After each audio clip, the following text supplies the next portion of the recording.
अस्सलाम वालेकुम तमाम व्यूवर्स को सब्सक्राइबर्स को learn English online YouTube channel में वेलकम कहता हूँ। आज हम कुछ जुमले सीखेंगे English English into Urdu translation और उर्दू इनटू इंग्लिश ट्रांसलेशन। अगर मैं कहूँ कि गाड़ी किस प्लेटफॉर्म पर आएगी, इंग्लिश में ये जुमला इस तरह से होगा, on which platform will the train arrive. अगर मैं इंग्लिश में कहूँ कि how far is the railway station from here, Urdu में जुमला इस तरह से होगा, रेलवे स्टेशन यहाँ से कितनी दूर है। Hurry up otherwise you will miss the train, जल्दी कीजिए वरना गाड़ी छूट जाएगी। When is the next flight, अगली परवाज़ कब है। It is only 10 minutes walk, पैदल तो सिर्फ 10 मिनट का रास्ता है। I am going to the station to receive them, मैंने लेने स्टेशन जा रहा हूँ। परवाज़ उतर चुकी है, फ्लाइट हैज़ लैंडेड। सड़क मुरम्मत के लिए बंद है, the road is closed for repairing. Flight has taken off, परवाज़ उड़ चुकी है।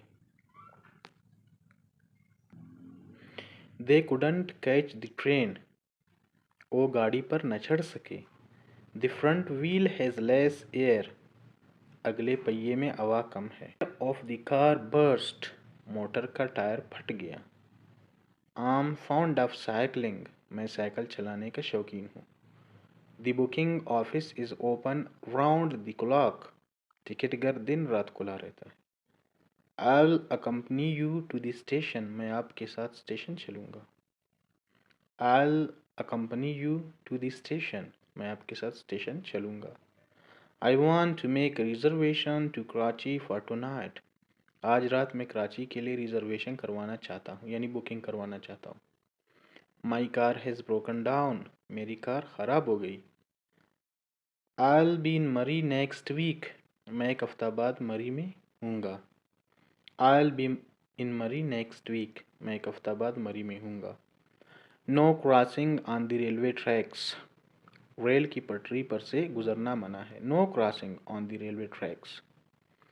There is still half an hour for the train to start, अभी गाड़ी रवाना होने में निस्फ घंटा बाकी है। There is still half an hour for the train to start. हमने मुख्तलिफ इंग्लिश जुमलों का जो आम तौर पर हम इस्तेमाल करते हैं अपने डेली रूटीन में, उर्दू में तर्जुमा किया और कुछ उर्दू के जुमलों का फ़िक्रों का इंग्लिश में तर्जुमा किया। तर्जुमा के कुछ असूल इस तरह से है कि उर्दू और इंग्लिश ट्रांसलेशन में तरतीब का ख़्याल नहीं रखा जाता।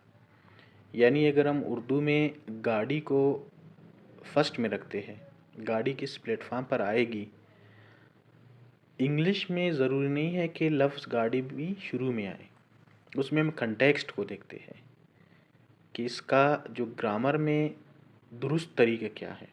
इंग्लिश में पहले सब्जेक्ट लगता है, फिर हेल्पिंग वर्ब लगता है, फिर form of the verb, first form, second form, third form, ING form. उसके बाद ऑब्जेक्ट लगता है, ऑब्जेक्ट के बाद एक्सटेंशन ऑफ प्रीडिकेट ओम लगाते हैं। लेकिन उर्दू थोड़ी सी मुख्तलिफ है, तो इसलिए ट्रांसलेशन करते वक्त हम इंग्लिश वहीं से स्टार्ट करते हैं जहाँ से वो ख़त्म होती है।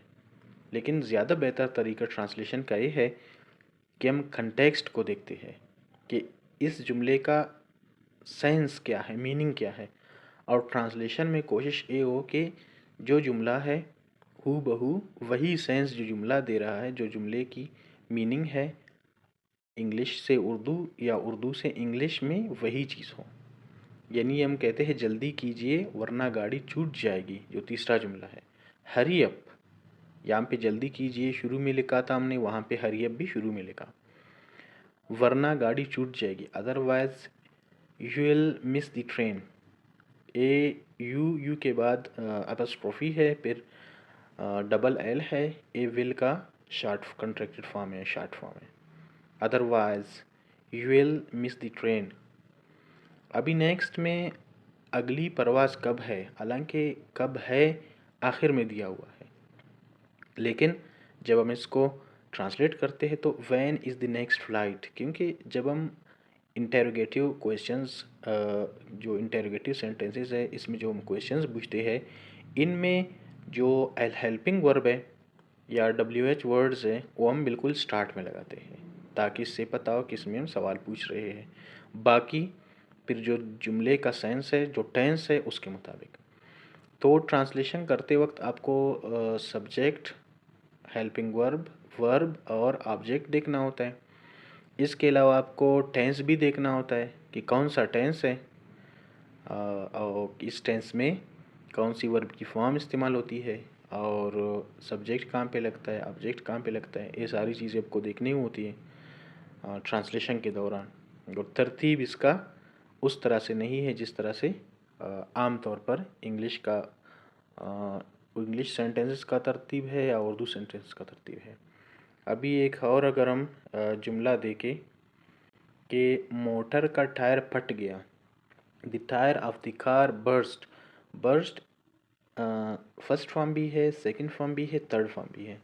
तो टेंस को भी देखना होता है कि कौन सा टेंस है। फिर अकॉर्डिंगली आप अपने जुमले को ट्रांसलेट करें। यानी जब आप किसी उर्दू जुमले को इंग्लिश में या इंग्लिश जुमले को उर्दू में ट्रांसलेट कर रहे होते हैं, पहले आप इसको एक दो दफ़ा पढ़ें। पढ़ने के बाद आप ये देखें कि इसमें टेंस कौन सा इस्तेमाल हुआ है, कौन सा ज़माना है और उसमें भी मज़ीद किस ब्रांच में है। यानी अगर प्रेजेंट टेंस है तो प्रेजेंट में इंडेफिनिट है, कंटिन्यूस है, परफेक्ट है, परफेक्ट कंटिन्यूस है। फिर आपको ये देखना है कि इस टेंस के हेल्पिंग वर्ब्स क्या है, इसमें कौन सी फॉर्म हम इस्तेमाल करते हैं, कौन सी फॉर्म ऑफ दी वर्ब इस्तेमाल करते हैं। फिर आप सेंस देखें इसका कि इसमें तरतीब की ग्रामेटिकली हम पहले अगर इंटेरोगेटिव सेंटेंस है तो हम पहले हेल्पिंग वर्ब इस्तेमाल करते हैं। अगर नेगेटिव और सिंपल सेंटेंस है पॉजिटिव, उसमें हम सब्जेक्ट को पहले स्टार्ट करते हैं, पहले लिखते हैं। तो इंग्लिश उर्दू से इंग्लिश ट्रांसलेट करना ज़्यादा इजी है अगर हम इन रूल्स को फॉलो करें। एक और लास्ट जुमला देखते हैं कि अभी गाड़ी रवाना होने में निस्फ घंटा बाकी है। अभी क्वाइट डिफरेंट है। इसमें देर जो हमने यहाँ पे लगाया है, उर्दू में देर का कोई ज़िक्र नहीं है। देयर हम इस्तेमाल करते हैं देयर या हेयर। देयर इज़ सिंगुलर के लिए, देयर आर प्लूरल के लिए। ये हम इस्तेमाल करते हैं जब हम ये ज़िक्र कर रहे होते हैं कि कोई चीज़, कोई बंदा जिसका नाम हम न लेते हो, उसकी जगह हम इसको एज अ सब्स्टिट्यूट इस्तेमाल करते हैं। अगर मैं कहूँ कि मेरे पास एक मोबाइल नहीं है, अगर हम इसको इस तरह ट्रांसलेट करें, I don't have a mobile. अगर मैं बजाय इसके जैसे कि मैंने देयर का अभी आप जिक्र किया था आपके साथ, तो अगर मैं कहूँ there is no mobile with me, there is no mobile on the table. हालांकि उर्दू में इसका जिक्र नहीं है, लेकिन देयर इस्तेमाल होता है इस तरह के सेंटेंसेस को कंप्लीट करने में। या गाड़ी अभी तक, जैसे कि इस जुमले में है अभी गाड़ी रवाना होने में निस्फ घंटा बाकी है, तो अभी सब्जेक्ट हमको लगाना है इसमें। आप अगर सिंगुलर है आपने देखना है तो देयर इज़ लगाना है, अगर प्लूरल है तो देयर आर लगाना है। इस वजह से हमने लगाया देयर इज़, बाकी चीज़ें तो ऑलरेडी उस उर्दू सेंटेंस में है। There is still half an hour for the train to start. अभी स्टिल हमने इसलिए इस्तेमाल किया है क्योंकि स्टिल हम इस्तेमाल करते हैं पॉजिटिव सेंटेंसेस में और नेगेटिव सेंटेंसेस में हम येट इस्तेमाल करते हैं, जिसका मतलब है अभी। तो ये ट्रांसलेशन के कुछ रूल्स थे। आई होप कि हम आपको समझाने में कामयाब हुए। आप अपनी क्वेश्चंस कमेंट सेक्शन में पूछ सकते हैं। हमारा मोबाइल नंबर भी दिया हुआ है, आप उस पे भी अपनी क्वेश्चंस पूछ सकते हैं। Thank you very much. Please subscribe our channel, like and watch our videos as well as share with your friends. Thank you very much.